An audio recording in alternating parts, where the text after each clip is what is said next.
ঘূর্ণিঝড় রেমাল পরবর্তী খবর জানাতে পটুয়াখালী থেকে সরাসরি যুক্ত হচ্ছেন সহকর্মী জহিরুল ইসলাম।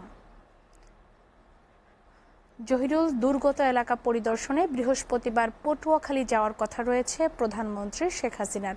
এ বিষয়ে কি খবর আছে আপনার কাছে, আর বর্তমানে উপকূলের পরিস্থিতি কেমন দেখছেন, আমাদের বিস্তারিত জানাবেন।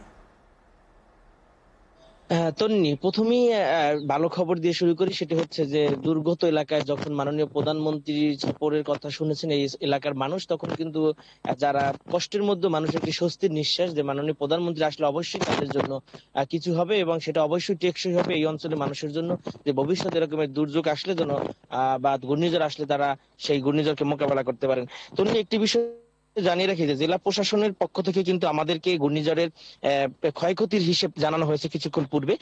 সেখানে বলা হয়েছে যে 3,38,000 মানুষ এবং 6,082টি ঘরবাড়ি সম্পূর্ণ এবং 31,694টি ঘরবাড়ি আংশিক এবং প্রায় 30,000 গরু ছাগল মহিষ বা গবাদি পশু, 7,540 হেক্টর জমির ফসল এবং 24 কিলোমিটার বেড়িবাঁধ ক্ষতিগ্রস্ত হয়েছে। এছাড়াও 14,928টি পুকুরের মৎস্য সম্পদ কিন্তু ক্ষতিগ্রস্ত হয়েছে। বনাঞ্চল ক্ষতিগ্রস্ত হয়েছে 361 একর। এছাড়াও আমাদের এই অঞ্চলে যে প্রধান নিরাপদ পানির উৎস, সেখানে নলকূপ, সেখানেও কিন্তু 1,224টি নলকূপ ক্ষতিগ্রস্ত হয়েছে।